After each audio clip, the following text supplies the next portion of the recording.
57 बन रहे हैं। अच्छा, कम लगे हुए नंबर। चलो ठीक है, छाला मारो फिर।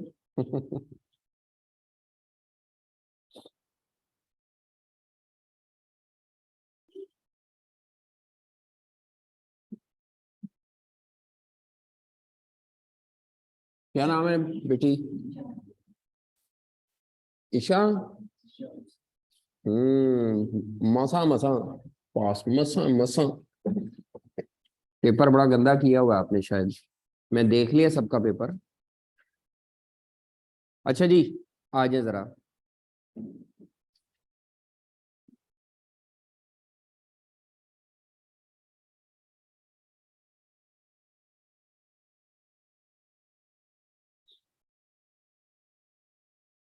हमने मैनेजेरियल का पोर्शन स्टार्ट करना है,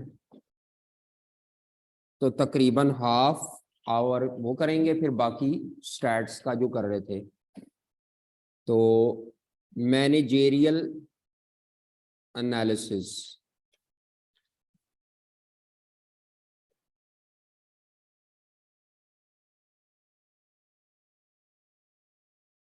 तो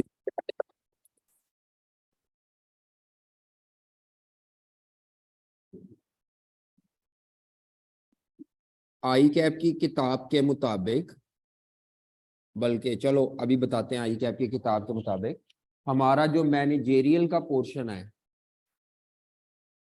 मैनेजेरियल में एक्सटर्नल एनालिसिस है एक,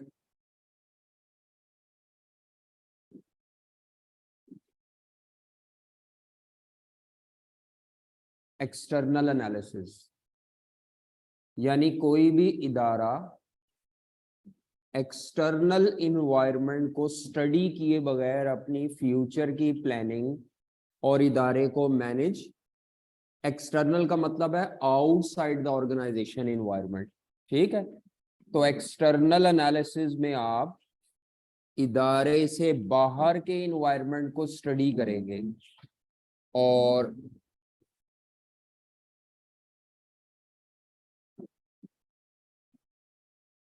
इदारे से बाहर के इन्वायरमेंट को स्टडी करने के लिए हमारे पास बहुत से मेथड्स हैं, मॉडल्स हैं, और उसमें दो मॉडल्स मेन आपके स्कोप में हैं। पहले मॉडल का नाम है पेस्टल। पेस्टल, पेस्टल एक मॉडल है, ठीक है। पेस्टल एक जो हमें सिखाता है कि आप किसी भी इदारे से बाहर जो एक्सटर्नल इन्वायरमेंट है आप उसको कैसे स्कैन कर सकते हैं, स्टडी कर सकते हैं, एग्जामिन कर सकते हैं। पेस्टल के बाद एक मॉडल है पोर्टर 5 फोर्सेस। पोर्टर्स 5 फोर्सेस,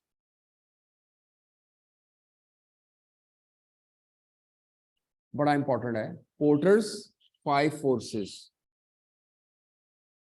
तो पोर्टर ये नहीं है, वो है बेटी, पोर्टर 5 फोर्सेस। ये किसी भी इदारे से बाहर जो इंडस्ट्री में कंपटीशन है, कंपटीशन को स्टडी करता है कि कम कंपटीशन है या इदारे से बाहर पहले से ही कंपटीशन ज्यादा है। तो ये जो पोर्टर 5 फोर्सेस का मॉडल है, किसी भी इदारे के एक्सटर्नल इन्वायरमेंट में level of the competition tough है या है ही नहीं बिल्कुल कंपटीशन, तो ये कंपटीशन को स्टडी करे, इसको कहते हैं कंपैटिटिव एनालिसिस के लिए होता है ये मॉडल। है एक्सटर्नल इन्वायरमेंट में ही, लेकिन लेवल ऑफ द कंपटीशन को, कंपटीशन की स्ट्रेंथ क्या है। तो दो मॉडल है एक्सटर्नल के, पेस्टल और दूसरा कौन सा है, पोर्टर 5 फोर्सेस। उसके बाद है इंटरनल एनालिसिस।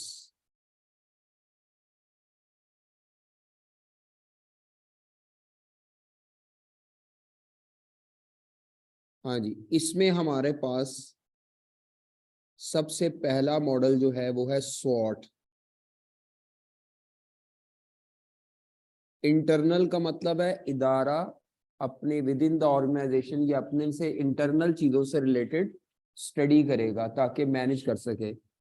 स्वॉट एनालिसिस, तो स्वॉट में एस से मुराद होता है स्ट्रेंथ, डब्ल्यू से मुराद है वीकनेसेस, ओ से मुराद है अपॉर्चुनिटीज और टी थ्रेट्स। तो ये अभी वैसे लिखा तो मैंने इंटरनल में, लेकिन इसमें जो ओ टी है ये इधर से ही मिलता है हमें स्वॉट का। तो बाकी चलो बात करेंगे। लाइफ साइकिल मॉडल है इसमें एक, आपको पेपर में जब सवाल आएगा तो इनमें से एक्सटर्नल में से भी एक आएगा, एक इंटरनल में से भी लाजमी आएगा। तो लाइफ साइकिल मॉडल, अब इंटरनल के किसी एक में से आ जाएगा, कम से कम आना है, दो भी आ सकता है। लाइफ साइकिल मॉडल है। उसके अलावा एक है बीसीजी मैट्रिक्स।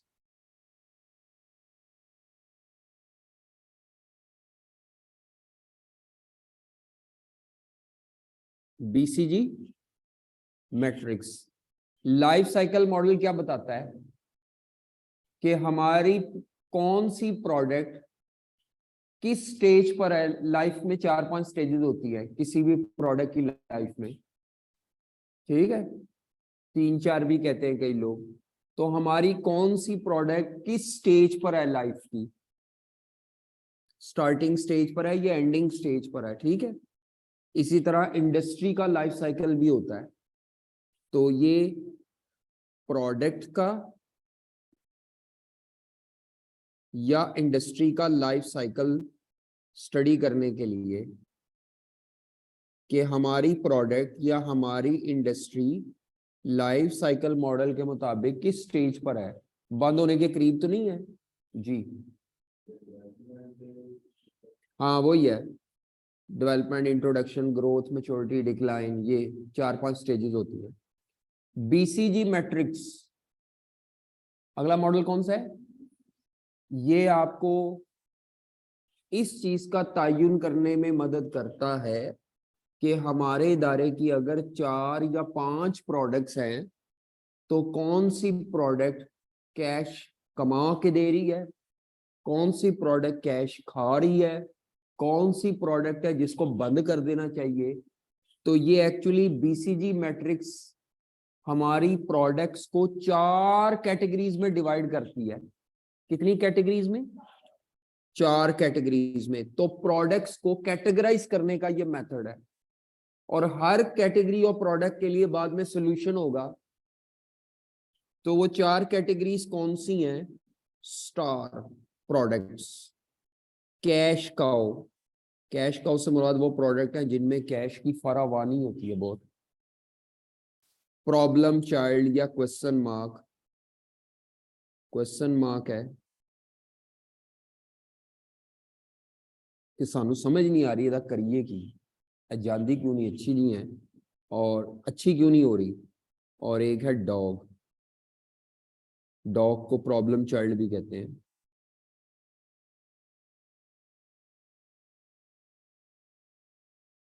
हमारी वो प्रोडक्ट जो मसाइल का शिकार है और इसको बंद करने का सोचते हैं आप, डॉग भी कहते हैं उसको उसको। तो ये एक अमेरिकन कंसल्टेंसी फर्म है जिसने ये टूल बनाया था। इस चीज कंसल्टेंसी देते थे कि आप अपनी प्रोडक्ट्स को लेकर आए, हम बताते हैं आपकी कौन सी प्रोडक्ट इन 4 कैटेगरीज में कहाँ पे है। हर प्रोडक्ट को एक तरह से डील नहीं किया जाएगा। जो आपकी स्टार प्रोडक्ट है उसके लिए फैसले कुछ और करने हैं, कैश काउ के लिए फैसले, समझ आ रही है।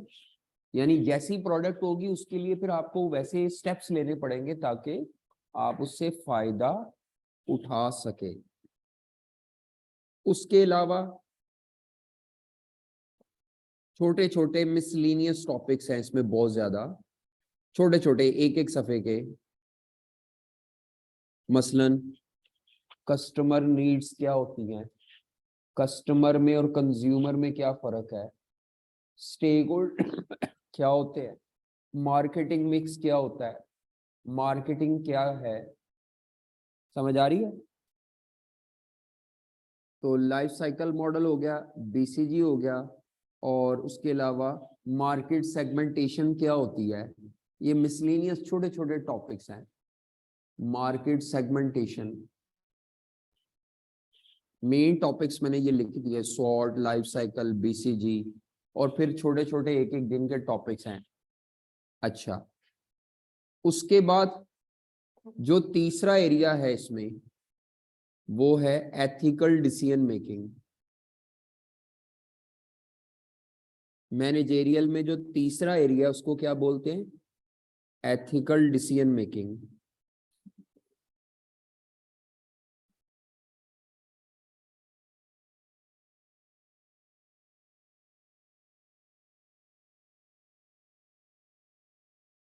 एथिकल डिसीजन मेकिंग के 3 मॉडल हैं। आई कैप के code of ethics, I cap के कोड ऑफ एथिक्स जो हैं, पढ़े किसी ने? जी, आई कैप के कोड ऑफ एथिक्स हैं जी। उसके बाद इसमें एक है अमेरिकन अकाउंटिंग एसोसिएशन का मॉडल, AAA मॉडल। फिर एक है टकर का मॉडल।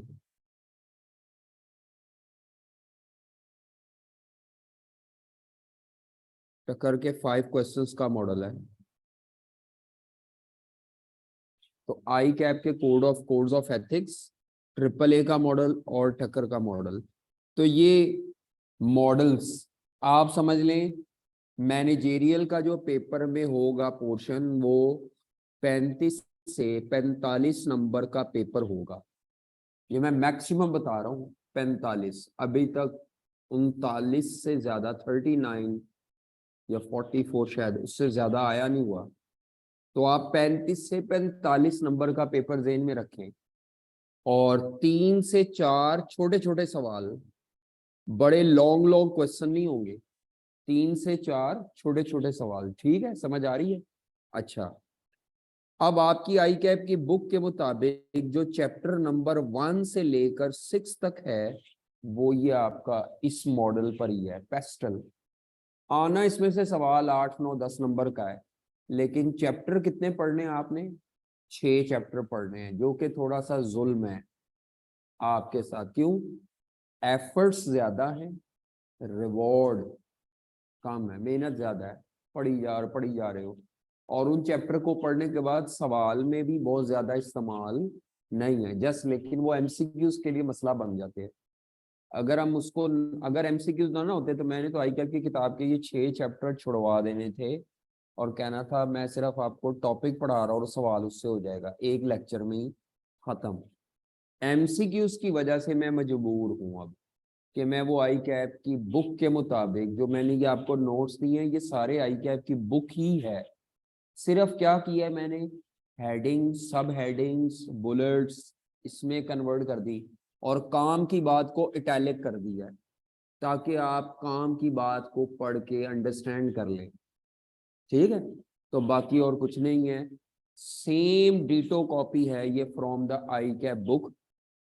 इवन एग्जाम्पल वगैरह भी हैं, वो आई कैप की बुक से ली हुई हैं। ठीक है,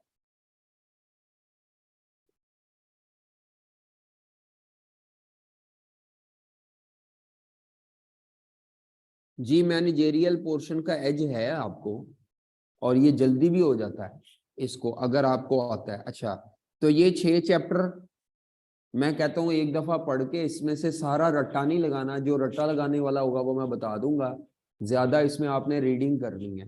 हाँ, जो याद करने वाला है वो मजबूरी है, कुछ हेडिंग्स याद होनी चाहिए आपको। पहला, दूसरा, तीसरा, तीन तीन चैप्टर जो है इनकी तो हेडिंग्स हो। चौथा, पांचवा जो आईटी का चैप्टर है उसके अंदर थोड़ी डिटेल भी रट्टा लगानी पड़ेगी। चौथा, पांचवा, छठा चैप्टर जो है उसमें सिर्फ सवाल है, तो वो सवाल प्रैक्टिस के लिए हैं, वो तो रट्टा नहीं लगा सकते हम। इसका मतलब है आपको सिर्फ चौथा और पांचवा चैप्टर रट्टा लगाना है आईटी वाला, क्योंकि आपने आईटी कई लोगों ने नहीं पढ़ी हुई। अब वो आईटी के चैप्टर में क्या है, वायरस क्या होते हैं, पासवर्ड क्या होता है, इस तरह की फजूल चीजें हैं। अब मेरा नहीं ख्याल कि किसी को ये पता ना हो कि पासवर्ड क्या होता है। गोंगलू से गोंगलू बच्चा भी जो है आजकल अपने मोबाइल पे पासवर्ड या वो पैटर्न लगाए बैठा हुआ है। है, नोकिया मोबाइल पे भी लगा होता है वो हल्का सा। तो इसीलिए वायरस कितनी तरह के हैं, MIS सिस्टम क्या है, कुछ चीजें हैं उसमें अच्छी, लेकिन ज्यादातर चीजें जो हैं वो सारी IT में पड़ी हुई हैं। जिन्होंने पुराना वो था, क्या नाम है, AFC, PRC वालों ने नहीं पढ़ी होंगी, क्योंकि अब उसमें से IT का सब्जेक्ट डिलीट हो गया। तो हमने इसीलिए करना सब कुछ है, पढ़ा है नहीं पढ़ा भूल चुके होते हैं सब, मुझे पता है। जिन्होंने पढ़ा होता है वो भी कहाँ याद रहता है। तो बेटा मैं शुरू यही से कराता पेस्टल से, क्योंकि अगर मैं एंड पे करूँ तो फिर वो बच्चे छोड़ देते हैं। इसीलिए मैं शुरू यहाँ से कराता हूँ कि आहिस्ता आहिस्ता चलो रट्टा लगाते रहेंगे, मैं कराता रहूंगा आगे। तो ये 6 है, इसके बाद ये चैप्टर नंबर 9 है, ये चैप्टर नंबर 7 और 8 में से किसी एक में है। अब मेरा ख्याल है ये चैप्टर 7 में है शायद, और ये चैप्टर 7 और 8 है। यानी असल में आपका जो मेन कोर एरिया है ना, वो चैप्टर 7 और 8 करना है आपने पहले, रिवीजन करते हुए भी चैप्टर 7 और 8 को। अगर आप पहले 6 चैप्टर के पीछे लग जाएंगे ना, तो वो आपका एक तो इंटरेस्ट लूज हो जाएगा उस वक्त, रिवीजन के वक्त टाइम बहुत ज़ाया होगा। और कई दफ़ा आपको ये भी फीलिंग आएगी कि मैं जब सवाल करता हूँ तो उसमें सिवाय हेडिंग के कुछ और तो इस्तेमाल होता ही नहीं। मिसाल के तौर पर मैं आपको समझाता हूँ, ये मैं 6 चैप्टर पढ़ाऊंगा। तो इसमें एक टॉपिक है, ये पेस्टल में पी से मुराद होता है पॉलिटिकल इन्वायरमेंट स्टडी करना चाहिए। जब भी आप किसी मुल्क में नया कारोबार शुरू करने जा रहे हैं, तो उस मुल्क में ये 6 फैक्टर्स आपने देखने हैं। उस मुल्क के एक्सटर्नल इन्वायरमेंट में कारोबार को शुरू करने से पहले, या कारोबार कर रहे हैं और उसको फैलाना चाह रहे हैं। तो पहला पी से मुराद क्या है, पॉलिटिकल फैक्टर्स देखें। ई से मुराद उस मुल्क की मुआशी हालात, इकोनॉमिक फैक्टर्स। सोशल फैक्टर मतलब उस मुल्क में रहने वाले लोगों का रहन सहन, उनका लाइफस्टाइल, उनके एटीट्यूड्स, समझ आ रही है। उनका फैमिली स्ट्रक्चर, जॉइंट फैमिली में रहते हैं, अलग अलग रहते हैं, ये सोसाइटी के फैक्टर्स है। ज्यादातर जवान लोग हैं, बूढ़े लोग हैं, मैरिड ज्यादा हैं, अनमैरिड ज्यादा हैं। उस मुल्क में रहने वाली जो पॉपुलेशन है, उस पॉपुलेशन की खूबियों को कहते हैं सोशल फैक्टर्स। अगला टेक्नोलॉजिकल फैक्टर, उस मुल्क में टेक्नोलॉजी किस हद तक है, 4G है, 5G है, रोड्स का क्या इंफ्रास्ट्रक्चर है वहाँ पे, इंटरनेट और इस तरह की जो आपकी साइबर सिक्योरिटी है उसका क्या अरेंजमेंट है। तभी उसमें बीच में वो पासवर्ड और वो पढ़ाते हैं। हैकिंग का क्या कल्चर है वहाँ पे, हैं। लेक्चर रिकॉर्ड करके वेबसाइट पे रखो तो बच्चे हैक कर करके बेची जाते थे आपस, CA के बच्चे। ये सब होता है, आपको नहीं पता, शरीफ लोग हैं हम। तो वो डाउनलोड करके लेक्चर आगे बेच रहे हैं या यूट्यूब पे अपलोड कर देते हैं, हालांकि अनएथिकल है ये। Without permission of any institution आप उसके लेक्चर यूट्यूब पे अपलोड करें। अब बात अगर तो इदारे ने खुद किया है तो एक अलग बात है, लेकिन अगर किसी ने वैसे ही चोरी करके अपलोड किए हैं तो वो अनएथिकल है। नेक्स्ट अगला इकोलॉजिकल या इन्वायरमेंटल है। ये आई कैप ने अपनी किताब में मिस कर दिया है, तो हम भी मिस करेंगे। और आखिर में लीगल फैक्टर, यानी उस मुल्क के कवानीन पढ़ने चाहिए। तो 12 कवानीन है जिनका हमें पता होना चाहिए।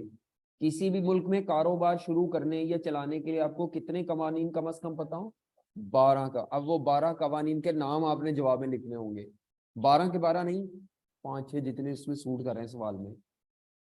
आपने वो कवानीन को बताने नहीं बैठ जाना।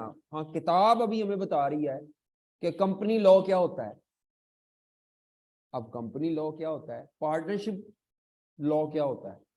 तो अब ये तो एक आम बच्चे को भी पता है कि पार्टनरशिप लॉ जो है, किसी भी मुल्क में पार्टनरशिप को बनाने, चलाने, बंद करने, पार्टनर्स के राइट्स और ड्यूटीज का तयन करने, उनमें डिस्प्यूट्स को मिनिमाइज करने के लिए कानून है।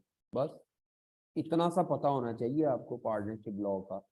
और पूरा लॉ थोड़ी पढ़ना है हमने यहाँ पे, आपने बस वहां पे ये एक लफ्ज लिख देना होगा कि हमें, अगर हम अपने बिजनेस को पार्टनरशिप के तहत इस्टेब्लिश करना चाह रहे हैं तो हमें उस मुल्क में पार्टनरशिप लॉ कौन सा एग्जिस्ट कर रहा है उसको भी कंसिडर करना। बस आपने इस लॉ का नाम लिख के आगे चले जाना है। यानी पेपर पॉइंट ऑफ व्यू से आपको लॉ की हेडिंग याद हो, अंदर क्या होता है लॉ, वो एक दफा पढ़ने के बाद आपको समझ आ जाएगा। समझ आ रही है?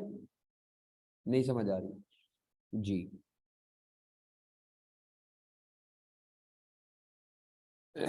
जी, ये इसका मतलब है चैप्टर नंबर 1 से लेकर चैप्टर नंबर 9 तक, जिसमें पहले 6 चैप्टर पेस्टल के हैं और मैंने वहीं से शुरू करना है। तो जो आज आपको नोट्स मिले हैं नोट्स व्हाट्सएप पे भी मैंने शेयर किए थे। तो वो चैप्टर नंबर 2 और 3 लिखा हुआ है, वो आई कैप की किताब के मुताबिक नंबरिंग है, चैप्टर 2 और 3। चैप्टर 2 होगा मेरा ख्याल है इकोनॉमिक एनवायरनमेंट पे, और चैप्टर 3 जो है वो सोशल एंड लीगल है मेरा ख्याल है। चैप्टर 4 5 किस पे होगा? टी, टेक्नोलॉजिकल पे। फिर 1 रह जाएगा विच इज पॉलिटिकल है। तो ये अब आप देखें ये कुछ चैप्टर बहुत लंबे लंबे नहीं है, बस वो मैंने जबरदस्ती बुलेट्स बना बना के, वैसे तो ये 2 सफ़ों पे खत्म हो जाना था, पैराग्राफ में होता, वो मैंने बुलेट्स बना बना के दिए, जिस वजह से वो आपको थोड़ा सा लेंथी लगेगा। हार्ड फॉर्म में मिल सकते हैं जी, वो आपको खुद आके लेने पड़ेंगे भाईजान यहाँ से फोटोकॉपियर से। क्लास में जो लोग मौजूद हैं इनको तो मैंने खुद डिस्ट्रीब्यूट कर दिए, बाकी जो घर से पढ़ रहे हैं वो हार्ड फॉर्म में ले लें आके। आउट ऑफ सिटी वाले आप खुद प्रिंट निकालें, मैंने भेज दिए ना, आप प्रिंट निकाल लें या अभी पढ़ते रहे, बाद में इकट्ठे जब सारे इकट्ठे निकलवा लीजिएगा जी। अभी ये सारे अवे हैं नहीं, मतलब ये पिछली दफा कोई और थे, इस दफा मैंने अपडेट कर रहा हूँ, डिफरेंट है, तो इसीलिए ये सारे अभी तक अवेलेबल नहीं है। जैसे जैसे आते जाएंगे मिलते जाएंगे, आप लेना भी चाहें तो नहीं मिल पाएंगे, क्योंकि अभी मैंने उसको दिए ही नहीं, सारे बने ही नहीं हुए।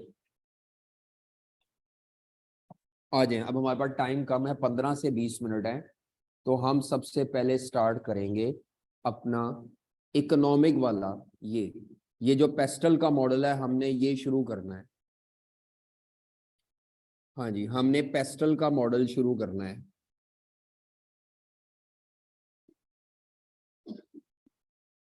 तो चैप्टर नंबर 2 जो है वहां से हम स्टार्ट करेंगे। तो सबसे पहले आपको ये पता होना चाहिए, लर्निंग ऑब्जेक्टिव्स अगर आप देखें तो लर्निंग ऑब्जेक्टिव्स में आपको सबसे पहले ये नजर आएगा, इन्वायरमेंट किसे कहते हैं या एक्सटर्नल इन्वायरमेंट किसे कहते हैं।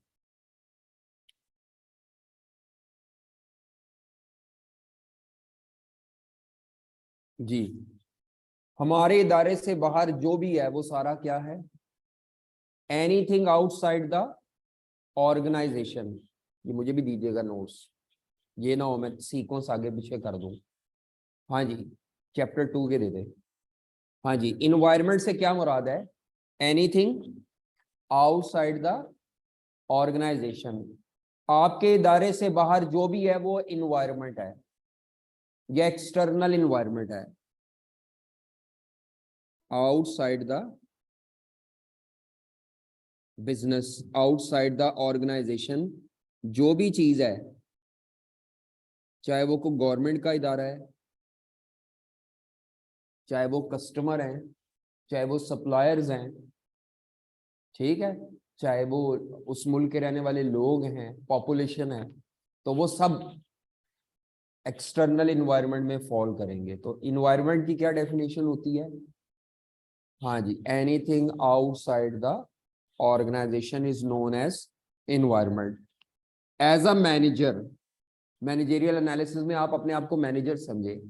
एज अ मैनेजर आपको अपने इदारे के लिए पॉलिसीज बनाने से पहले अपने इदारे से बाहर जो एक्सटर्नल इन्वायरमेंट होता है उसको स्टडी करना पड़ता है, एनालाइज करना पड़ता है, ताकि आप अपने इदारे के लिए सूटेबल पॉलिसीज बना सकें which are consistent with the external environment. Contradictory नहीं होनी चाहिए, एक्सटर्नल इन्वायरमेंट के साथ मैच करती हुई पॉलिसीज होनी चाहिए। इसीलिए पॉलिसी बनाने से पहले हमें एक्सटर्नल इन्वायरमेंट को एनालाइज करना पड़ेगा, एग्जामिन करना पड़ेगा, या एक बड़ा अच्छा लफ्ज लिखा हुआ है, इन्वायरमेंट को स्कैन करना पड़ेगा। ये लफ्ज लिखा हुआ है शायद, इन्वायरमेंटल स्कैनिंग करनी पड़ेगी। और वो जो इन्वायरमेंटल स्कैनिंग जिस मेथड से करनी पड़ेगी, उस मेथड का नाम, उस मॉडल का क्या नाम है? पेस्टल। तो पेस्टल का वो मॉडल है जो आपको एज अ मैनेजर फैसिलिटेट करता है to scan the external environment of the organisation, जिसमें 6 फैक्टर है जिनको मैनेजर स्टडी करता है और फिर पॉलिसीज बनाता है। उन 6 में जो पहला P है वो कौन से फैक्टर स्टडी करता है? पॉलिटिकल, यानी उस मुल्क के सियासी हालात।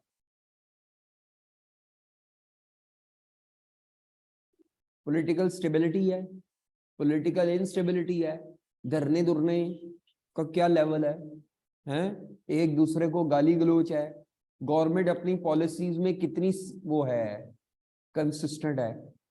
कंसिस्टेंट का मतलब होता है कि हर नई पार्टी जब उसमें आती है इक़्तिदार में, तो क्या वो पुराने वाले की पॉलिसीज को कंटिन्यू करती है या उसको उड़ा के फेंकती है। सेहत कार्ड टाइप के इस तरह के जो इनिशिएटिव्स हैं, क्या उनको कंटिन्यू करती है या उनको बिल्कुल एलिमिनेट? एक गवर्नमेंट ने वो कार्ड शुरू किया, दूसरी आई, उसने कहा नहीं इसकी जरूरत नहीं है, शायद उसका फायदा हो, है। तो सिचुएशन डिपेंड करता है कि पॉलिटिकली सेटअप कैसे है उस मुल्क का, उस मुल्क की पॉलिटिकल आइडियोलॉजी कैसी है, सियासत कैसी है, उसके अलावा डेमोक्रेसी चल रही है या वहां पे वो डिक्टेटरशिप है। तो ये उस मुल्क के सियासी हालात को देखना पहली चीज है, इसके मुताबिक पॉलिसी बनानी है। कोई ऐसी पॉलिसी ना हो जो उस मुल्क की पॉलिटिकल सेटअप के मुताबिक सूटेबल ना हो, उसको सूट करनी चाहिए। उसके अलावा ई से मुराद दूसरा फैक्टर इकोनॉमिक फैक्टर्स, मुआशी हालात उस मुल्क के क्या है। एस सोशल या सोसाइटी के फैक्टर्स, मुआशरती, मुआशरे में लोगों का रहन सहन, उनका सेटअप क्या है। टी टेक्नोलॉजिकल फैक्टर्स, टेक्नोलॉजी कितनी वेल इस्टेब्लिश है, क्या उस मुल्क में टेक्नोलॉजी इंपोर्ट हो सकती है, अगर इंपोर्ट होगी तो इंपोर्ट करने की कॉस्ट क्या है। मसलन एक बहुत अच्छी कंपनी पाकिस्तान में आके बिजनेस करना चाह रही है, लेकिन वो कहती है यहाँ तो 5G नहीं है, अभी तक इंटरनेट की कौन सी टेक्नोलॉजी है, 4G, तो 5G चाहिए उसके लिए। अब 5G का लाइसेंस लेने की क्या कॉस्ट है जी, वो बिडिंग में जाएंगे, बड़ा लंबा प्रोसेस है, 3 साल लगेंगे अभी। ओ कहती दफा मारो, असं आंदे नहीं पाकिस्तान है, क्योंकि यहाँ पे हमें वो टेक्नोलॉजी अवेलेबल नहीं है जो हमारे काम करने के लिए सूटेबल है। समझ आ रही है बात आपको? अच्छा, उसके बाद ई से मुराद इकोलॉजिकल या इन्वायरमेंटल फैक्टर्स। उस मुल्क में पहले से इन्वायरमेंट डैमेज्ड है, कितनी कार्बन डाइऑक्साइड एमिशन फैक्ट्रियां निकाल रही हैं। ऐसा ना हो कि वो कंट्री पहले ही इन्वायरमेंटली डिस्टर्ब हो और आप जाके और उसमें इन्वायरमेंटल डिस्टर्बेंस क्रिएट कर दे आपका बिजनेस। वहां पे पानी साफ नहीं है और आप जो सेटअप स्टैब्लिश करेंगे, अगर उससे भी वाटर कंटेमिनेशन और इस तरह पानी गंदा होगा, जेरे जमीन पानी आप खुला छोड़ देंगे, तो आपको लिटिगेशन और फाइन वगैरह पड़ेंगे। ठीक है, इसी तरह वहाँ आपका एयर पोल्यूशन का इंडेक्स क्या है, एयर क्वालिटी क्या है, और आपका सेटअप बिजनेस करने से क्या उस एयर क्वालिटी इंप्रूव होगी या आपका बिजनेस सेटअप करने से एयर क्वालिटी डिटीरियोरेट और होगी। ये सारी चीजें हम देखेंगे ना। अच्छा, या कोई नई प्रोडक्ट आप लाना चाह रहे हैं जिससे ये जो स्मोक टाइप मसला है ये हल हो जाएगा, आप कहते हैं जी हमारे इसकी वजह से स्मोक का मसला हल हो जाएगा, हम ऐसी गाड़ियां लाना चाह रहे हैं जो इलेक्ट्रिक व्हीकल्स हैं। इलेक्ट्रिक व्हीकल आपका धुआं नहीं छोड़ती।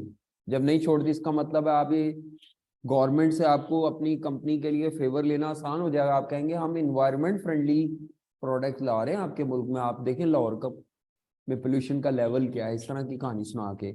उसके बाद एल से मुराद वहां के उस मुल्क के कि कौन कौन से कवानीन उस मुल्क में एप्लीकेबल है।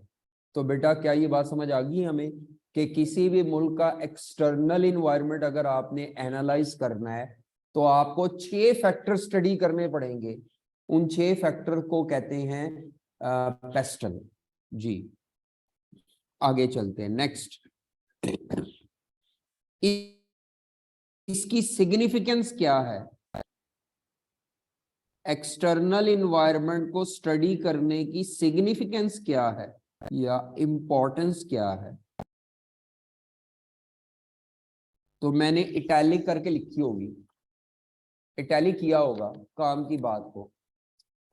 इंपॉर्टेंस क्या है जी, हम क्यों पढ़ रहे हैं या इन्वायरमेंटल स्कैनिंग क्यों करते हैं जी। इनका हमारे बिजनेस पे क्या होता है, इफेक्ट होता है। कवानीन का हम पे इफेक्ट है, लीगल का, पॉलिटिकल डिसीजन के, गवर्नमेंट की डिसीजंस का इम्पैक्ट है। देखो ना आजकल उन्होंने कहा हुआ है 10 बजे के बाद बंद कर देना सब कुछ। आप जितनी बड़ी बड़ी ये मार्केट्स हैं उनमें 10 बजे के बाद जाए तो शटर बंद कर रहे होते, पुलिस वाले करवा रहे होते कहीं। अब तो जरा रूटीन में आ गया है, अदरवाइज ये इसी तरह वो फ्राइडे और सैटरडे को ऑफ कराया था। अभी भी पता नहीं है कि नहीं है, मुझे अभी समझ नहीं आ रही, मुझे कंफ्यूजन है। मेरा ख्याल है अभी भी शायद ऑफ है कि नहीं ऑफ, फ्राइडे सैटरडे। तो ये एजुकेशनल इंस्टीट्यूशन फ्राइडे सैटरडे को ऑफ होंगे, या ये जो आपकी छुट्टियां एक्सटेंड की हैं इन्होंने, हाँ वो जो विंटर वेकेशन होती है वो एक्सटेंड हो गई हुई है। वो आपके तो होते नहीं ना कॉलेजेस में, अदरवाइज तमाम जो प्राइवेट स्कूल और कॉलेजेस गवर्नमेंट के हैं या प्राइवेट हैं बच्चों के, जो इस तरह के आम रूटीन के हैं, उन सब में छुट्टियां चल रही हैं। आप तो मजदूर हैं हमारी तरह आपको पता ही नहीं गर्मियों की छुट्टियां कब आई और कब चली गई, विंटर वेकेशन कब आई और कब चलेगी। हमें भी ऐसे ही है, हम भी आपके साथ ही लगे हुए हैं। अदरवाइज ये विंटर वेकेशन होती हैं तो ये एक्सटेंड क्यों की है उन्होंने, इसीलिए ताकि ये जो स्मोक है ये इसका थोड़ा काम हो जाए कोई इस तरह का। तो ये खाली ये जो एजुकेशनल इंस्टीट्यूशन है इन पे इफेक्ट तो आता है। तो भाई ये जो भी आपके फैक्टर हैं इनका बिजनेस के ऊपर सिग्निफिकेंट इम्पैक्ट होता है। उसके बाद दूसरा, इसकी वजह से अगर आप इनको इंपॉर्टेंस नहीं देंगे तो आपके फाइन पेनल्टी पड़ेंगे।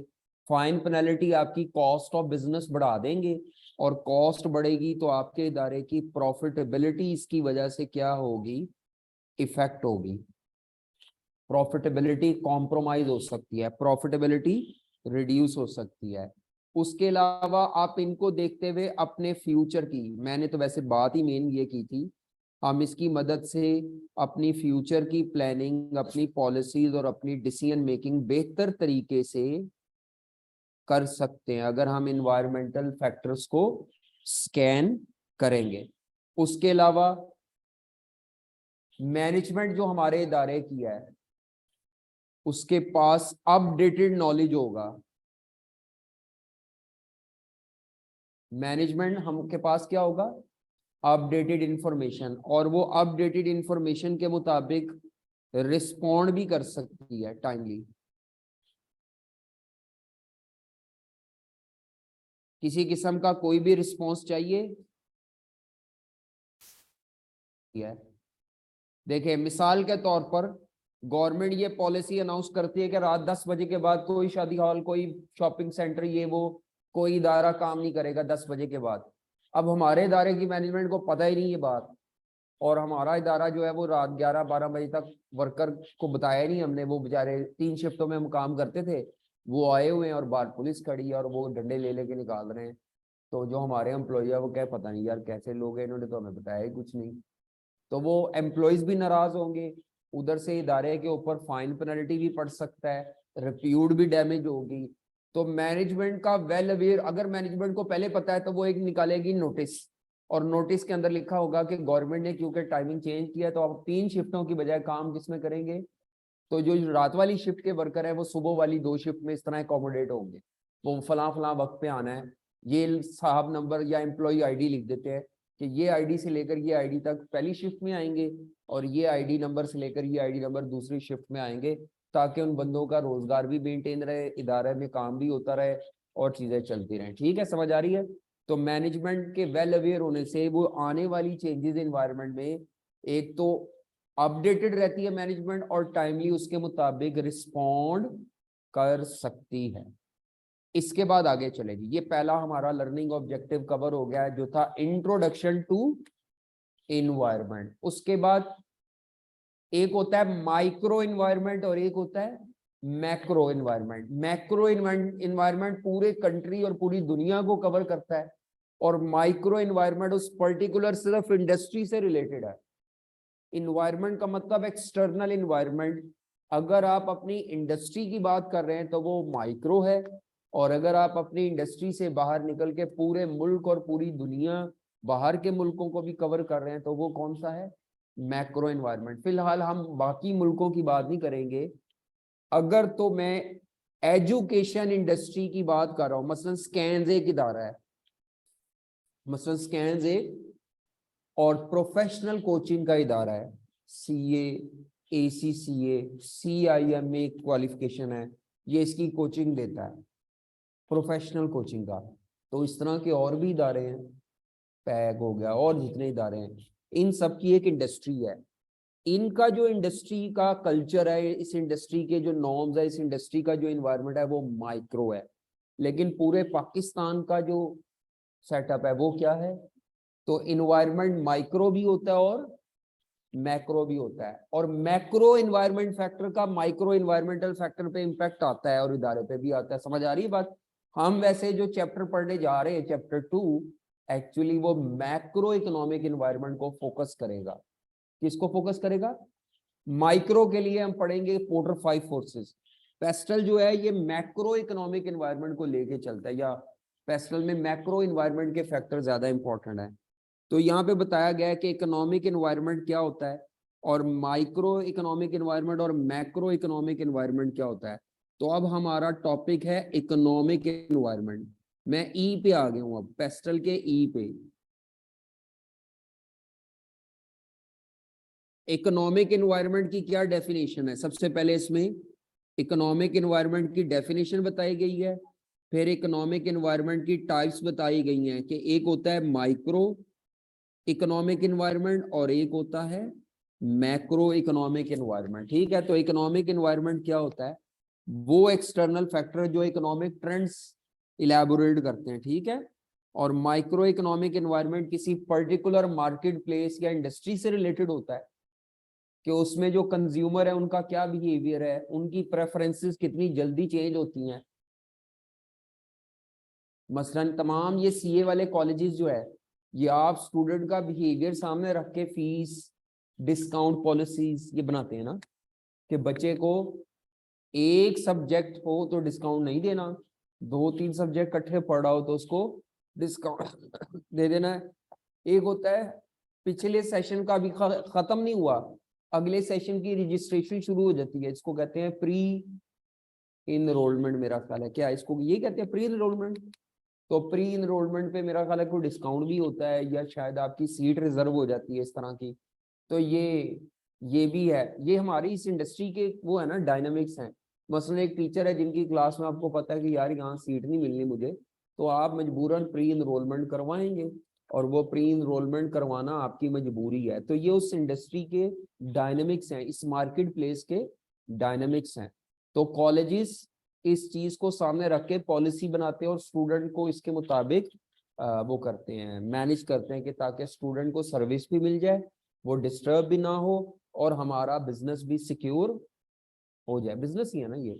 अच्छा आगे चले जी, micro macro environment. Macro environment पूरे कंट्री के लिए होता है। उसके बाद आगे चलें, ये सारी अवेयरनेस है, रट्टा नहीं लगाना इसमें से, रट्टा अभी रट्टा कुछ नहीं आया, मतलब आपका पहला पेज मैंने पढ़ा दिया है, इसमें से आपने कुछ भी याद नहीं करना। उसके बाद आ जाए इकोनॉमिक साइकिल्स क्या होते हैं। किसी भी मुल्क की इकोनॉमी में अगर ये देखना हो कि उस मुल्क की इकोनॉमी बढ़ रही है कि मुल्क की इकोनॉमी गिर रही है,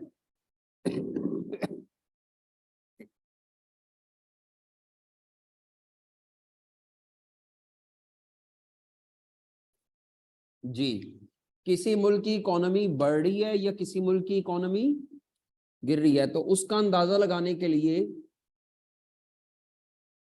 उस मुल्क की नेशनल इनकम देखा जाती है। नेशनल इनकम, नेशनल इनकम बताती है कि इकोनॉमी का साइकिल क्या चल रहा है। वैसे किसी भी इकोनॉमी में 4 साइकिल होते हैं। किसी भी कंट्री की इकोनॉमी में कितने साइकिल होते हैं? 4 स्टेजेस होती हैं, सॉरी।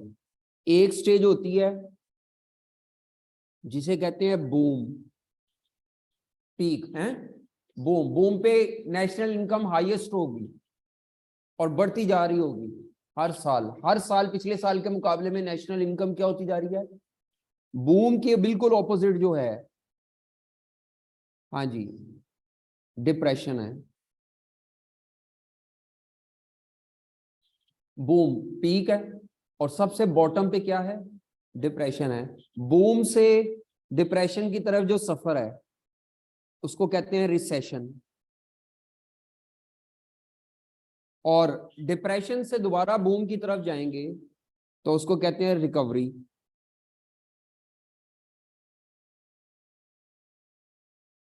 यानी अगर आप हमारे नोट्स में देखें तो शायद ये इस तरह बना हो, तो ये जो टॉप है ये क्या है? बूम या पीक। ये जो बॉटम है ये, हाँ, डिप्रेशन, और बूम से डिप्रेशन की तरफ ये है रिसेशन, डिप्रेशन से दोबारा बूम की तरफ जाना। अब ये क्या चीज है? ये जो एरो है ये नेशनल इनकम है। क्या आपकी नेशनल इनकम, नेशनल इनकम का मतलब किसी भी कंट्री की टोटल इनकम जो है। अब नेशनल इनकम मैयर कैसे होती है वो मैं लेटर ऑन बाद में बताता हूँ। अभी आपको मैंने मेजरमेंट ऑफ नेशनल इनकम नहीं बता रहा। बस आप ये जेहन में रखें, अगर किसी भी कंट्री की नेशनल इनकम पीक पे है तो वो बूम है, बहुत लो लेवल पे है तो वो डिप्रेशन है, और इसी तरह डिप्रेशन से वापस बूम पे जाना है तो रिकवरी है, या बूम से डिप्रेशन की तरफ गिरने की तरफ सफर है तो इसको रिसेशन कहते हैं। किसी भी मुल्क की कोशिश होती है ऐसी पॉलिसी बनाई जाए कि इकोनॉमिक साइकिल में बूम का पीरियड एक्सटेंडेड हो और ये जो डिप्रेशन का पीरियड है ये क्या हो? कम से कम हो। हम ये नहीं बता सकते कि ये जो इकोनॉमिक साइकिल है ये कितने साल का होता है। कभी कभार ये 10-10, 12-12, 15-15, 20-20 साल का रिसेशन भी होता है और डिप्रेशन होता है, और कभी कभार जो बूम होता है वो 30-30 साल, 40-40 साल चलता है, या 5 साल का बूम हो गया वापस इकोनॉमी डाउनवर्ड चली जाती है। ठीक है, तो सालों का तयन इसमें नहीं हो सकता। तो किसी भी इकोनॉमी की अच्छे होने का या बुरे होने की क्या पहचान है? आप उस इकोनॉमी को देखते हैं उसका साइकिल क्या चल रहा है इस वक्त। अच्छा, इसका हमें क्यों पढ़ाया जा रहा है? ये हम कौन सा इकोनॉमिस्ट बन रहे हैं? एक्चुअली अगर आप जब बिजनेस स्टार्ट कर रहे हैं और उस वक्त इकोनॉमी डिप्रेशन या रिसेशन में है, तो आप जितना मर्जी अच्छा बिजनेस स्टार्ट कर ले, जितनी मर्जी अच्छी प्रोडक्ट हो, आपकी वो प्रोडक्ट एकदम सक्सेसफुल, और अगर बूम के टाइम पे आपने कोई भी हल्का बिजनेस भी शुरू कर लिया है तो वो कामयाब हो जाएगा, क्योंकि लोगों के पास पैसे हैं, लोग खुशहाल हैं, लोगों के पास जॉब्स हैं, इकोनॉमी एक्सपैंड हो रही है, तो उस एक्सपेंशन में आपका भी तुक्का लग जाएगा। और अगर इकोनॉमी नीचे दिन ब दिन श्रिंक हो रही है, नेशनल इनकम दिन ब दिन कम हो रही है, तो आप जितनी मर्जी मेहनत कर ले, जो मर्जी पॉलिसी लगा ले, आप एक लेवल तक ही कामयाब हो सकते, छक्के नहीं लग सकते आपके। बात समझ आ रही है? यानी आपने जिस मुल्क में कारोबार शुरू करना है या चलाना है, और भाई उस मुल्क का पहले बेड़ा गर्क हुआ है। मसलन इस वक्त जो पाकिस्तान के हालात है, बिजली भी महंगी, गैस भी महंगी, और बिजली की लोड शेडिंग भी है, डॉलर का रेट भी जा रहा है बहुत ऊपर, अनएम्प्लॉयमेंट भी बहुत ज्यादा है, लॉ ऑर्डर की सिचुएशन के भी हालात पतले हैं, हर चीज बिजनेस कम्युनिटी के अगेंस्ट जा रही है। ऊपर से टाइमिंग पे भी पाबंदी लगा दी कि 10 बजे तो बाद नहीं दुकानें खोलनी। अच्छा, सुबह दुकानें, हमारे लोगों का एटीट्यूड क्या है? सुबह 11-12 बजे से पहले तो शॉपिंग के लिए निकलते नहीं। वो दौर ही खत्म हो गया जब फजर के बाद दुकानें खुलती थी। कहीं किसी बड़ी मार्केट में चले जाएं, 9 बजे तक भी दुकानें नहीं खुली होती। तो इस अच्छा, ये उस बिजनेस कम्युनिटी के भी लाइफस्टाइल में चेंज आया और हमारे कस्टमर के लाइफस्टाइल में भी चेंज आया, उनके एटीट्यूड में कि यार इतनी सुबह कहाँ खुली होंगी, वो निकलते ही 12 बजे के बाद है अगर कोई शॉपिंग करनी है, कुछ करना है। चले बस आज इतना ही। मैंने कौन से लर्निंग ऑब्जेक्टिव 3 पढ़ाए हैं छोटे छोटे से, तो आपने इनको रट्टा नहीं लगाना, बस पढ़ लेना एक दफा जाके रीडिंग, और जो समझ ना आए वो मुझसे दोबारा पूछ ले। कल हम पढ़ेंगे इकोनॉमिक इंडिकेटर्स। किसी भी मुल्क की मैक्रो इकोनॉमिक परफॉर्मेंस को देखना हो कि वो इकोनॉमी अच्छी जा रही है बुरी जा रही है, तो इकोनॉमिक साइकिल के अलावा इकोनॉमिक इंडिकेटर भी होता है। अब ये इकोनॉमिक इंडिकेटर ज्यादा इंपॉर्टेंट है, ठीक है। तो अब ये आगे सारा चैप्टर इकोनॉमिक इंडिकेटर समझाएगा आपको। तो वैसे टेक्निकली स्पीकिंग कल ये चैप्टर खत्म हो जाएगा, बस मैं आगे फिर पढ़ रहा हूँ सिर्फ उसको, ताकि आपको चीजें बता सकूं, समझा सकूं। जी बिल्कुल आ सकता है लेकिन मैक्रो, कोई भी ऐसा लॉ या कानून जिसका इकोनॉमिक इम्पैक्ट हो, हर लॉ नहीं, ठीक है, हर लॉ नहीं। ज्यादातर लॉ उसमें लीगल में चले जाएंगे, क्योंकि लीगल का एक अलग हेड बना दिया ना हमने। इसीलिए कोई भी ऐसा कानून जिसका इकोनॉमिक इम्पैक्ट है या इकोनॉमी को स्टेबल करने के लिए, वो अलग बात। अच्छा जी, आगे चले जी। हमारा नेक्स्ट जो हम स्टैट्स का टॉपिक पढ़ रहे थे, उस पर अगर मैं आऊं, आप अपने वो नोट्स ओपन करें जो आपके पुराने वाले हैं, जो किताब है आपके पास,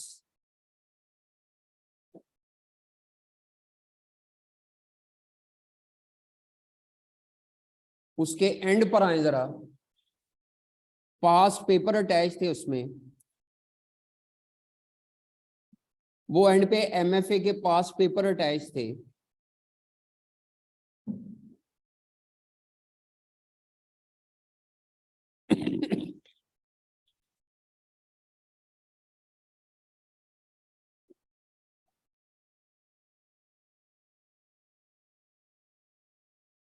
एंड पे एमएफए के पास्ट पेपर अटैच है बच्चों, हैं अटैच।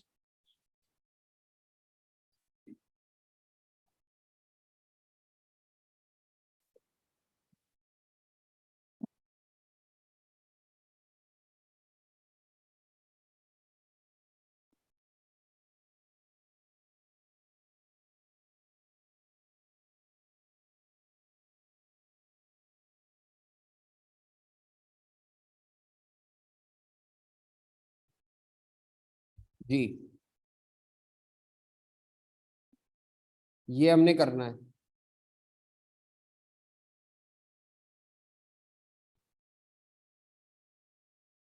आ जाए जरा, कल का जो लेक्चर था उससे रिलेटेड मैंने कहा था, ये जो स्टैट्स का चैप्टर है ये एमसीक्यूज पॉइंट ऑफ व्यू से बड़ा इंपॉर्टेंट है। तो ये करेंगे जी हम। मॉडल पेपर में ये 8वां एमसीक्यूज है मॉडल पेपर का। चेक करें, है आपके पास मॉडल पेपर एंड पे 418 पेज पर।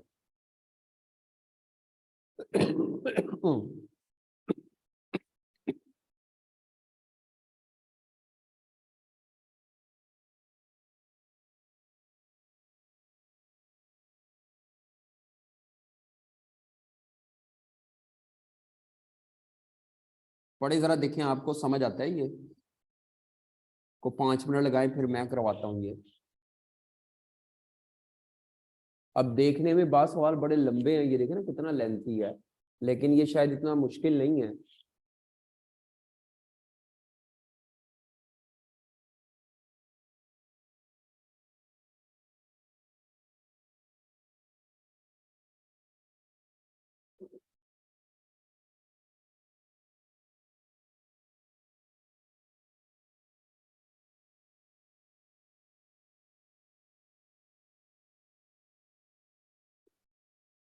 इसमें क्या निकालना है पता है आपको? मीन निकालना है बिफोर बोनस। हाँ, और आपने फिर इसमें से ये जो भी ऑप्शन ठीक होगी वो सिलेक्ट करनी है, तो 2 दफा मीन निकालना है इसका। मीन ये लफ्ज लिखा भी हुआ है, अगर ये मीन का लफ्ज ना भी लिखा होता ना तो एवरेज इंक्रीज इन प्रोडक्टिविटी का मतलब मीन ही है। जी शाबाश, मीन कैलकुलेट करना है 2 दफा।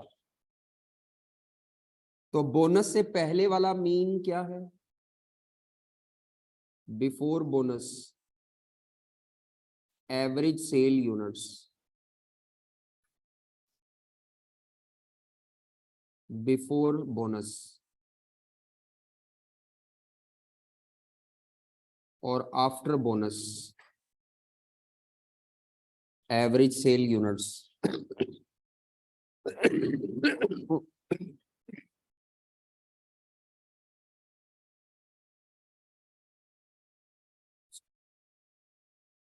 ये सातों के यूनिट्स का टोटल करके डिवाइडेड बाय 7 क्या आता है बिफोर में?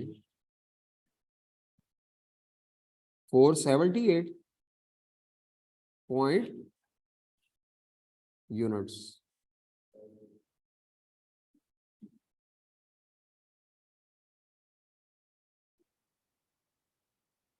दूसरा आफ्टर में चेक कर लेना 550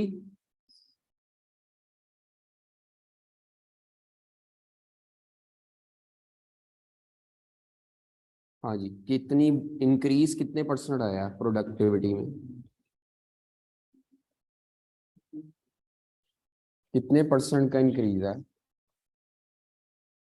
तो वो ऐसे निकालेंगे 550 minus divided by new figure minus old divided by old.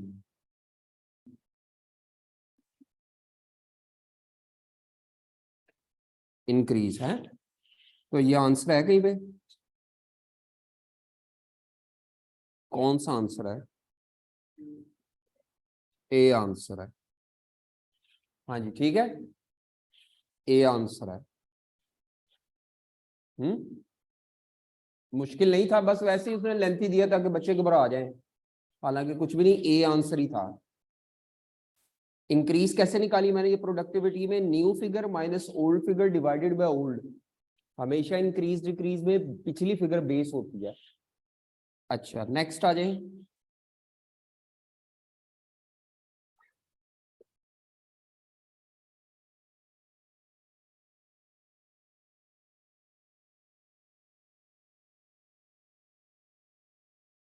जो कल हमने पढ़ा था हम उसी की पास्ट पेपर से प्रैक्टिस कर रहे हैं।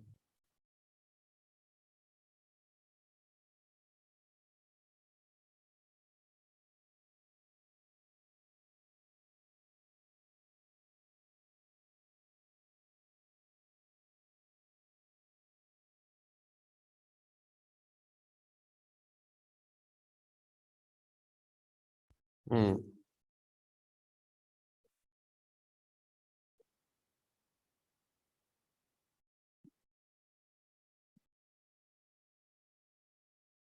ये सवाल स्प्रिंग 2022 का जो पेपर है,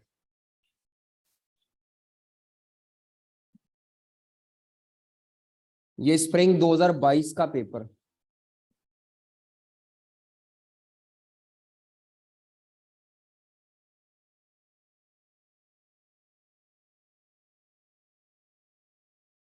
हाँ जी, इसमें 10वां बाद में करना है, पहले 11वां और 12वां पहले करना है, 10वां बाद में।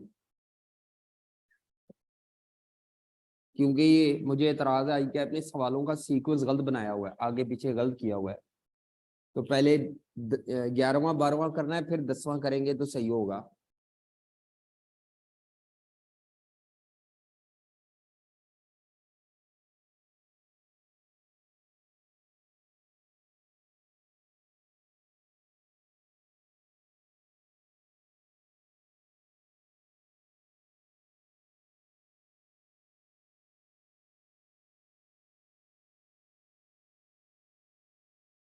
अच्छा नोट्स में है वो एग्जांपल? वहां पे कस्टमर होगा, 10.5 वाली है एग्जांपल, उसकी डिटो कॉपी है।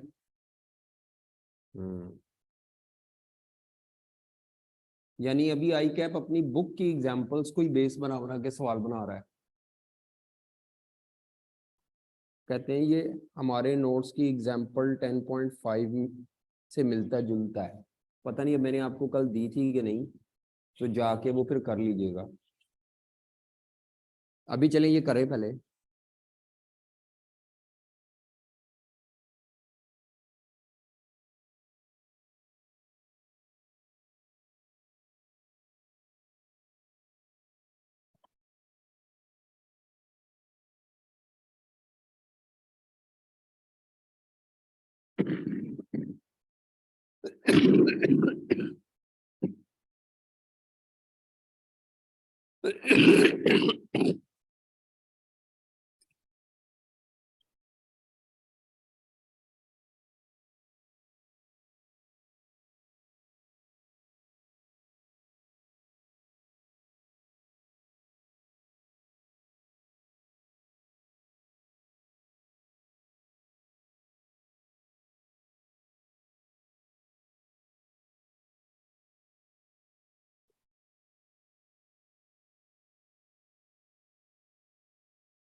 अच्छा, ये हमने प्रीवियस लेक्चर में ना डेटा की टाइप्स पढ़ी थी, नॉमिनल, ऑर्डिनल, इंटरवल, और ये जो सेटिस्फेक्शन मेजर करने के लिए डेटा इकट्ठा किया जाता है, ये हमने कहा था ये ऑर्डिनल होता है।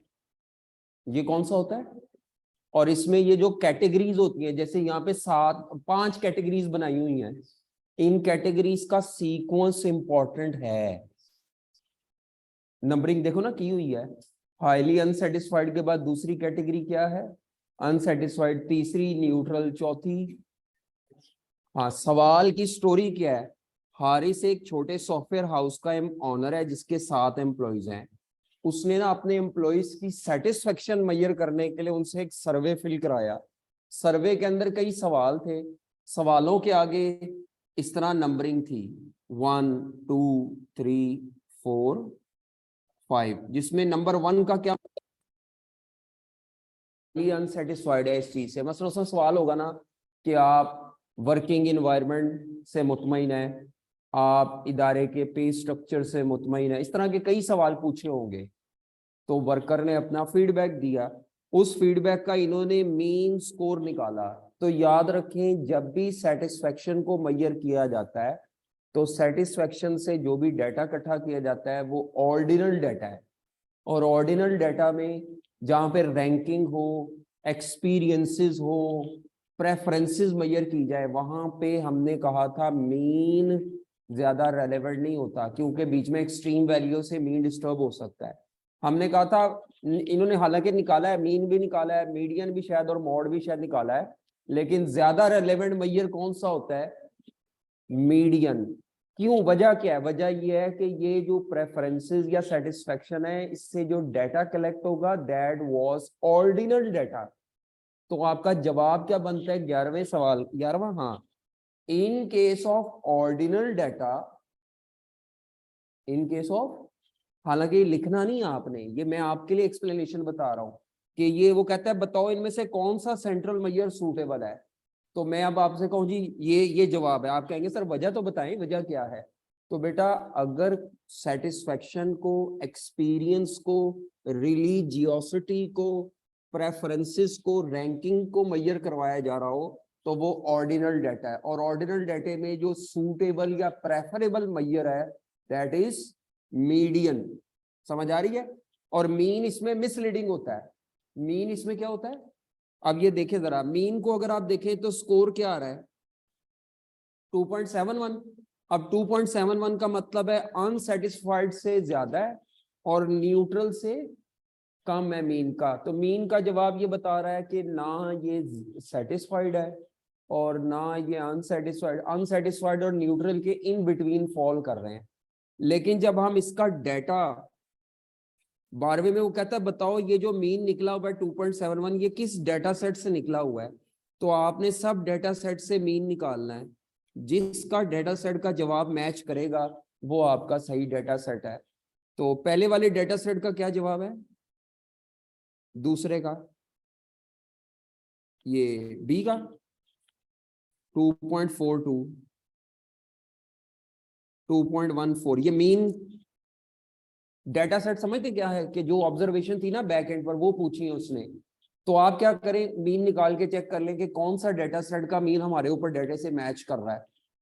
ये सवाल कई बच्चों को समझ नहीं आता कि ये पॉसिबल डेटा सेट से क्या मुराद है। वो ओरिजिनल डेटा 7 लोगों का क्या था जिससे वो मीन शीट निकला हुआ है। आगे बताएं 3। तो हमारा जो मीन स्कोर था वो 2.71 किससे मैच कर रहा है, ए से। अब आप इस डेटा सेट को देखें और इसके ऊपर मेथड कौन सा प्रेफरेबल है। मैंने कहा मीन सूटेबल नहीं है, मीडियन। तो इसका मीडियन अगर मैं निकालूं तो मीडियन क्या निकलता है, 1 निकलता है। तो मीडियन से ज्यादा सूटेबल है। तो अब आप ऊपर वाले सवाल का जवाब दे सकते हैं एक्चुअली। क्या पहला सवाल क्या है, वो कहता है what do the scores indicate about the satisfaction level of employees. Most of the employees are highly satisfied with their job. डेटे को देखें तो हाईली सेटिस्फाइड तो नहीं है। 4 लोग ऐसे हैं जो 1 रेट कर रहे हैं और 3 लोग ऐसे हैं जो क्या रेट कर रहे हैं। तो वैसे ही देखने में तादाद देखो तो तादाद अनसेटिस्फाइड की तादाद, हाईली अनसेटिस्फाइड की तादाद ज्यादा है। तो ए आंसर नहीं हो सकता है इसमें। Employees are either highly satisfied और highly unsatisfied with their job. जी, more than half of the employees are satisfied with the job, जो गलत है। कौन सा, हाँ नहीं, वो तो मीन को देखा जाए तब भी सेटिस्फाइड तो नहीं बनता, अनसेटिस्फाइड और न्यूट्रल के दरमियान है।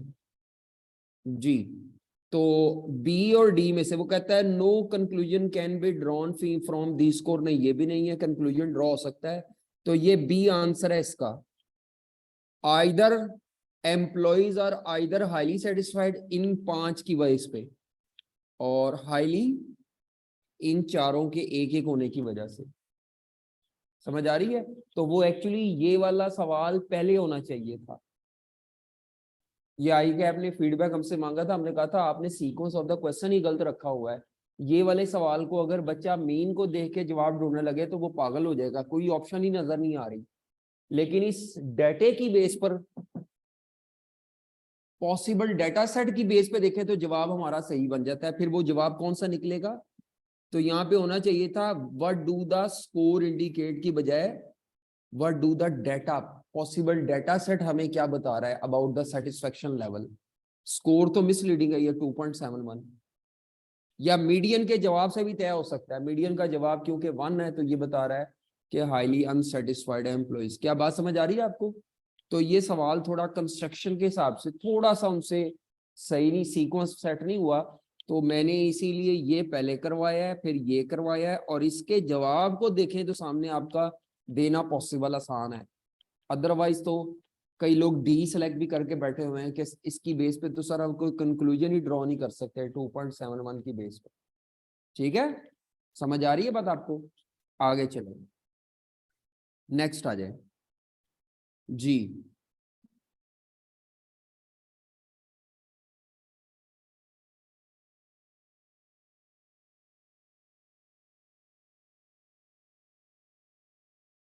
दो 2022 ऑटम, जी क्वेश्चन एमसीक्यूज नंबर 1। स्टैट्स में से लाजमी एमसीक्यूज आने, मैं बता दूं आपको, स्टैट्स के चैप्टर में से पिछली अटेम्प्ट का पेपर आ जाए जी। पढ़े इसको, 2022 का पहला सवाल, इस सवाल का जवाब दें जी।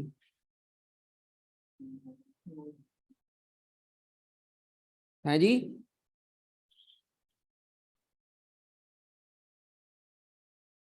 बाकियां तो कट लें दे सवाल, तुसी ते कढ़न ही नहीं दिता लोगों को है। पहली लाइन पढ़ के जवाब पता चल गया है, पहले पूरा सवाल पढ़ लेना है, ये ना आगे धोखा दे जाए वो सवाल ही चेंज कर दे। आगे वो कह दे नहीं जी हमें तो ये चाहिए, आपकी मेहरबानी पूरा सवाल पढ़ ले। ये नहीं करना।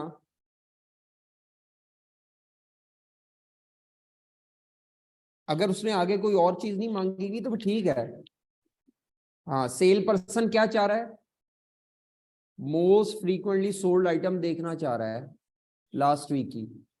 तो मोस्ट फ्रीक्वेंटली सोल्ड, जो सबसे ज्यादा बिक रही है वो आइटम कौन सी है? तो आपने इसका जवाब क्या देना है? मोड है। ठीक है, हलवा था ये तो सवाल।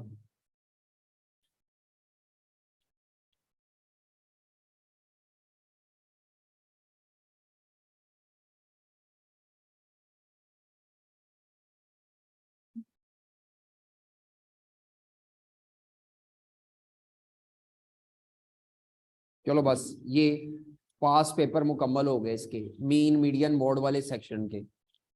पास पेपर क्यों करा दे? ताकि आपको मसला ना हो। अच्छा, जो किताब में एग्जाम्पल हमने की थी वो कल कौन कौन सी की थी? 1 2 3, तो बाकी 4 और 5 नहीं की थी? 10.4 और 5 वो आप घर से कर लीजिएगा अब। ठीक है, 10.4 10.5 उसके अलावा भी है कोई आगे? मैयर और वेरिएशन से पहले पहले 10.5 तक। अच्छा, अब आ जाए जरा मैयर्स ऑफ वेरिएशन में एक चीज बता दूं।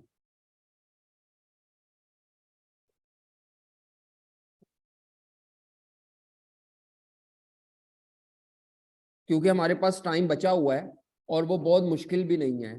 मैयर्स ऑफ वेरिएशंस या fluctuations.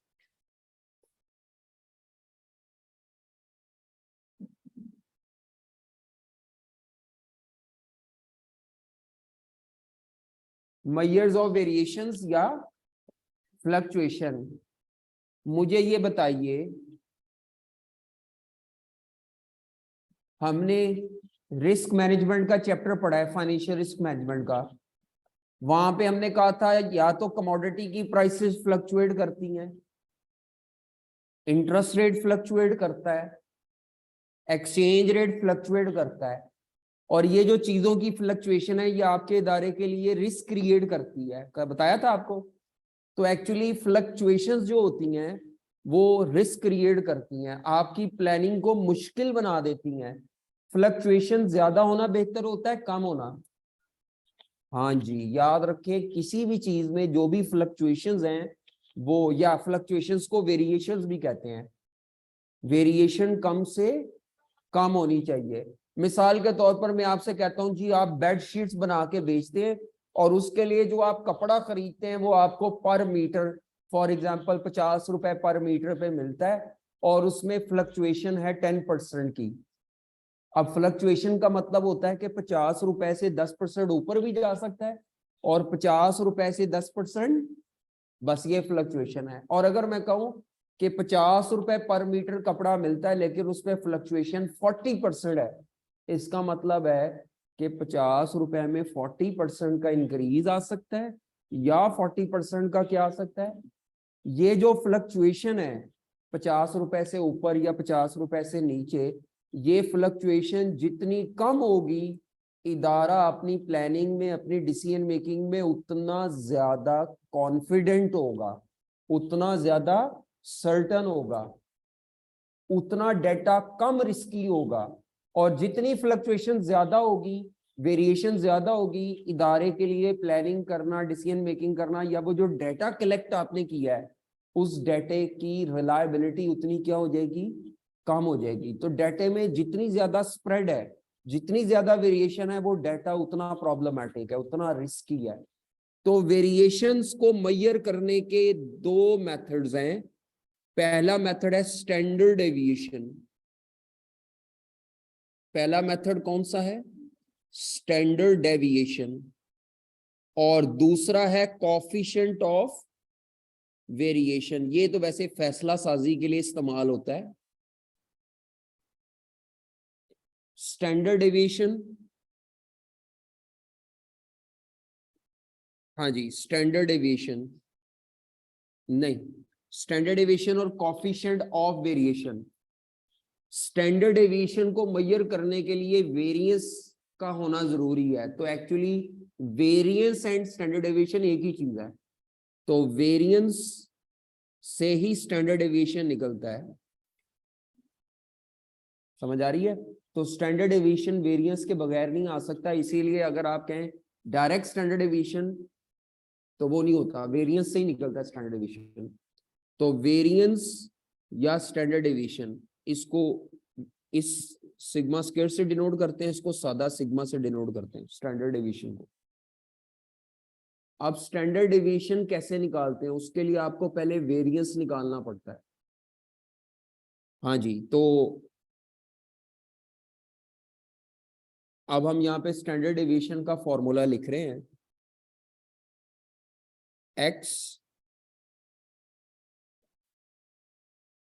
x minus x bar square, x minus x बार किसे कहते हैं? मीन को, मीन, अरिथमेटिक मीन को। x छोटा लिख लो, x बड़ा लिख लो, मेरे लिए तो अभी मैटर नहीं करता, लेकिन स्टैट वाले जो है बड़े चीखे मारेंगे, हो गए क्या कर रहे हो, कभी छोटा है? तो आपने ध्यान से लिखना है। उसके बाद इसका सम लेना है डिवाइडेड बाय n-1। अगर आपने ये ऐसे लिया तो ये वेरिएंस आ जाएगा, वेरिएंस आएगा, ये वेरिएंस का फॉर्मूला है। स्टैट्स के फॉर्मूले हमेशा राइट साइड से लेफ्ट की तरफ सॉल्व होते हैं, पढ़ते भी ऐसे ही हैं। x में से x बार माइनस करें, उसका स्क्वायर लें, देन उसका फिर क्या लेना है? सम। हमेशा राइट से लेफ्ट की तरफ पढ़ते हैं, और सॉल्व भी राइट से लेफ्ट की तरफ होते हैं, इधर से इधर नहीं सॉल्व होने, इधर को सॉल्व होना है।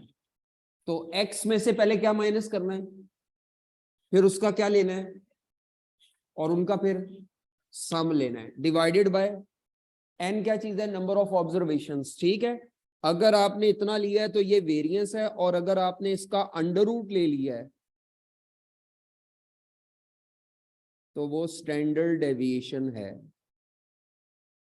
n मैं छोटा भी लिख लेता होता हूं, आपने परेशान नहीं होना। चलो मैं छोटा ही लिख देता हूं सारों में, n हो गए। मेरे नोट्स में क्या लिखा हुआ है, कैपिटल N कि स्मॉल n? स्मॉल, चलो बस ठीक है। ऊपर वेरिएंस है और ये नीचे क्या है? Standard deviation. मिसाल के तौर पर अगर मैं आपके सामने डेटा रखूं 2, 4, 6, 8 और 10, 2, 4, 6, 8, इसका मीन मुझे बताएं, मीन एक्स बार क्या आएगा? 2 + 4 + 6 + 8 + 10। हाँ जी, क्या आता है? 6 आता है। अब इसका वेरिएंस निकालना हो, अगर मैंने वेरिएंस निकालना हो तो 2 - 6 का स्क्वायर प्लस 4 - 6 का स्क्वायर प्लस, वही कर रहे हैं ना, x माइनस एक्स बार, 6 - 6 का स्क्वायर, 8 - 6 का स्क्वायर, 10 - 6 का स्क्वायर डिवाइडेड बाय n-1। ले जी, वेरिएंस आ जाएगा। अब ये टेबल में भी कर सकते हैं, वो आपकी मर्जी है, टेबल फॉर्म में भी कर सकते हैं। और पता चला क्या किए मैंने ये फॉर्मूला लगाया है, x ये वाली वैल्यू को कह रहे हैं, ये सारे x हैं, 2, 4, 6, x माइनस एक्स बार का स्क्वायर और उनका सम लेना है, तो वो सम में साथ साथ ब्रैकेट लगाता रहूं। ऊपर कितना आता है?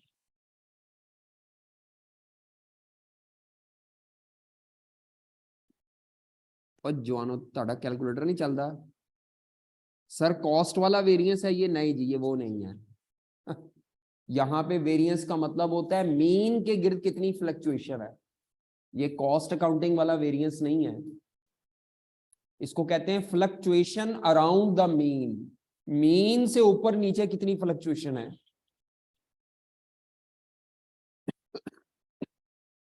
जी, सारा सॉल्व करके, ये डिवाइड करके भी। फाइनल आंसर है 10। दो चो 6 माइनस किया तो 4 आ गया, 4 चौके 16।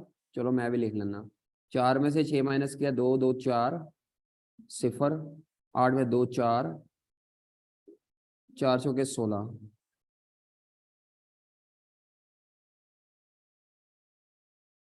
जी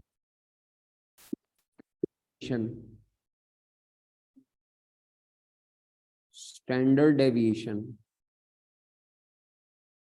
तो ये जो वेरिएंस का आंसर आया इसका अंडर रूट ले लें 3.16। इसका मतलब ये है कि ये जो आपका मीन का आंसर है 6, ये 3.16 बढ़ भी सकता है, यानी 6 वाला आंसर 9.16 पे भी जा सकता है, और 6 में से -3 पॉइंट, इसके साथ ना प्लस माइनस का साइन लगाते होते हैं स्टैट्स में, तो यहां हम ये प्लस माइनस लगाएंगे नहीं। प्लस माइनस का मतलब ये होता है कि जो आपका ये एवरेज आंसर आया था, इस एवरेज में 3.16 ऊपर भी जा सकता है, और अगर ये वेरी करे तो नीचे भी जा सकता है 3.16। ये मतलब होता है इसका, फ्लक्चुएशन है। हाँ, मीन इतना ऊपर फ्लक्चुएट कर सकता है या नीचे, इस फ्लक्चुएशन को कहते हैं स्टैंडर्ड डेविएशन। ये ज्यादा होना अच्छा नहीं है। अगर मैं कहूं एक और डाटा लेके मैं कहूं उसका स्टैंडर्ड डेविएशन 2 है, तो जिस डाटे का स्टैंडर्ड डेविएशन जितना कम होगा वो उतना अच्छा है, उतना लेस रिस्की है। समझ आ रही है? उतने डाटे में वेरिएशन कम है। चलो बस, ये वैसे डायरेक्ट कैलकुलेटर पे भी आ जाता होता है डाटा एंटर करके, लेकिन फिलहाल अभी मैं वो नहीं बता रहा। अभी हमने तो मैंने मीन निकलवा दिया, वेरिएंस निकलवा दिया, स्टैंडर्ड डेविएशन निकलवा दिया। कल हम बात करेंगे कोफिशिएंट ऑफ वेरिएशन पे, कल, अभी नहीं, कल। बस टाइम खत्म है। ओके, अल्लाह हाफिज, नाच जाओ। टेस्टों में सबसे ज्यादा मसला आपके कॉस्ट ऑफ कैपिटल वाले टेस्ट सवाल में है, सबका ही वो गलत है, सबका ही गलत है।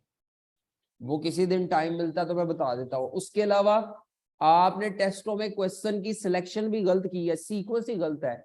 सबसे पहले एमसीक्यूज करते हैं, लोगों ने चौथे नंबर पे 5वें पे किया, गोंगलू बच्चों ने। तो जिसने पहले नंबर पे किया उसमें वैसे तो 14 14 15 15 नंबर लिए हैं उसमें बाद में करके भी, लेकिन ये पेपर पॉइंट ऑफ व्यू से प्रेशर आ गया तो गलत हो जाना है। फाइनेंशियल रिस्क मैनेजमेंट का थ्योरी वाला कर लेना ठीक था, लेकिन वो जो आप इंटरेस्ट रेट कर रहे थे वो भी सबका गलत है। 2 सवाल सबके ही तकरीबन गलत है। मैंने टेस्ट देख लिए आप सबके, अभी किसी को पकड़ के नहीं खिंचाई की, बताया नहीं, लेकिन 38 37 वाले बच्चे भी हैं, तो इसका मतलब है उनको बहुत मेहनत की जरूरत है। कितने नंबर हैं खातून आपके? हाँ, ये खवातीन पास हैं ज्यादातर, लेकिन 50 51 52 पे। ठीक है, ओके, चले बस, ठीक है। आप जाएं अपना टेस्ट देखें, अगर उसमें कोई गलती है तो वो निकालें, इसका आंसर भी शेयर हो जाएगा टेस्ट का। सोर्सेज ऑफ फाइनेंस वाला तो टेस्ट किए नहीं सवाल किसी ने। ओके, अल्लाह हाफिज।